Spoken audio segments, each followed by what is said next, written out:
Reaganomics. Was it good for the working class? In the early 1980s, America was sold a shiny economic promise called Reaganomics, better known as trickle-down economics. The idea was simple: cut taxes for the rich and corporations, deregulate businesses, and the wealth would magically flow down to everyone else. But this wasn't some folksy plan dreamed up by President Ronald Reagan, the affable actor turned politician. No, the real architect was Donald T. Reagan, the former chairman of Merrill Lynch, who served as Reagan's Treasury Secretary and later Chief of Staff. Driven by Wall Street's insatiable greed, Reagan orchestrated a shift that funneled money upward to the top 1%, leaving the working class divided, disillusioned, and poorer. Let's break it down step by step, showing how this wasn't an accident but a calculated power grab from the people to the corporations. Wall Street's puppet master takes the stage. It all started with greed-fueled ambition from the financial elite. Don Regan, fresh from leading one of Wall Street's biggest firms, joined Reagan's administration in 1981 as Treasury Secretary. He wasn't just an advisor, he was the champion behind the massive tax cuts that defined Reaganomics. These policies slashed top income tax rates from 70% to 28% and corporate taxes too, under the guise of stimulating growth. But Reagan's real objective? To embody Wall Street's dream of unshackling big finance from government oversight, transferring power from everyday Americans to corporations.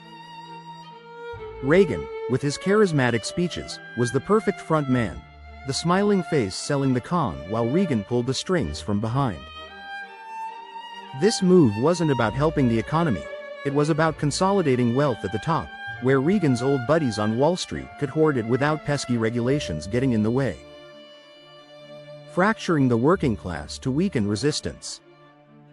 With the economic framework in place, the next greedy step was to divide and conquer the working class, ensuring they couldn't fight back collectively. Union busting was ground zero. In 1981, when air traffic controllers, PATCO, went on strike, Reagan, emboldened by his advisors, fired over 11,000 of them, breaking the union and signaling to corporations that it was open season on organized labor. This emboldened private employers to crush unions nationwide, stripping workers of bargaining power and driving down wages. But the division went deeper, fueled by false narratives and social wedges. Reagan's team pushed stories of big government as the enemy, breeding mistrust in institutions that once protected the little guy, like welfare programs and regulations. They exploited economic class divides by portraying the poor as welfare queens, leeching off hard-working folks, while stoking racial tensions to pit white workers against minorities. Add in the born-again Christian white backlash against the liberalism of the 1970s. Think fury over gay rights, abortion, and women's liberation, and you had a cultural cocktail that split the working class along ideological lines. Greed drove this. By distracting workers with culture wars, corporations could quietly siphon off their economic power without unified pushback. From ideological divide to electoral hijacking. This splintering wasn't just social, it was a greedy electoral strategy that started with idealistic rifts and ended with capturing votes. The Reagan era tapped into white working-class resentment, luring former Democrats, now called Reagan Democrats, away from their party with promises of traditional values and economic revival. These were blue-collar folks who'd voted Democratic for generations, but social issues and anti-government rhetoric flipped them to the GOP. Ironically, they ended up voting against their own interests, policies that widened wage gaps, gutted manufacturing jobs, and favored the rich. By 1984, Reagan's landslide victory solidified this shift, turning the white working class into a Republican stronghold. Greed won here by convincing the divided masses that their enemies were each other, not the elites hoarding the wealth. Buying power through weakened rules. As the working class fractured, the greedy elite locked in their gains by eroding campaign finance and lobbying safeguards. In the Reagan years, the push for deregulation extended to politics, where post-Watergate reforms from the 1970s like the Federal Election Campaign Act, were increasingly undermined by court decisions and lax enforcement. This allowed big donors, especially from Wall Street, to pour money into both parties, buying influence regardless of who won.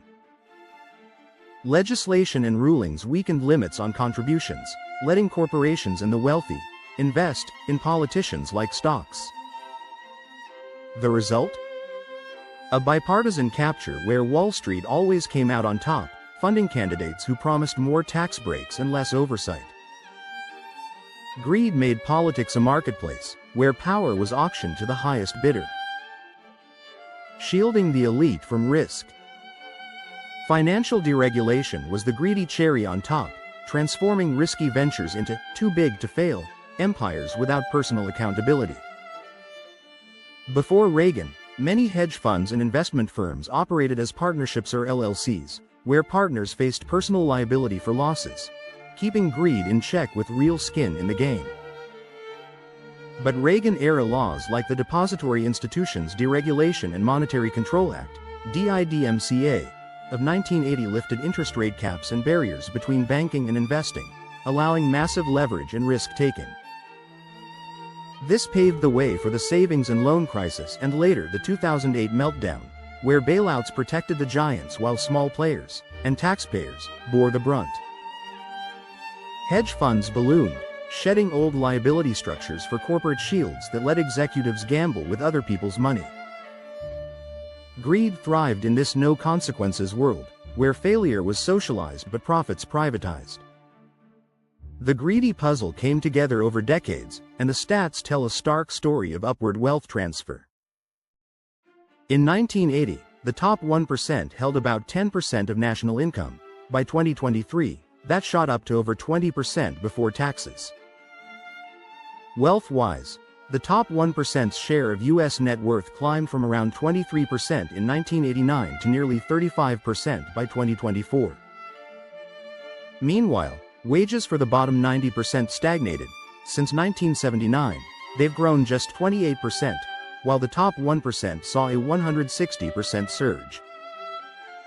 Overall, nearly $80 trillion has been redistributed from the bottom 90% to the top 1% since 1975.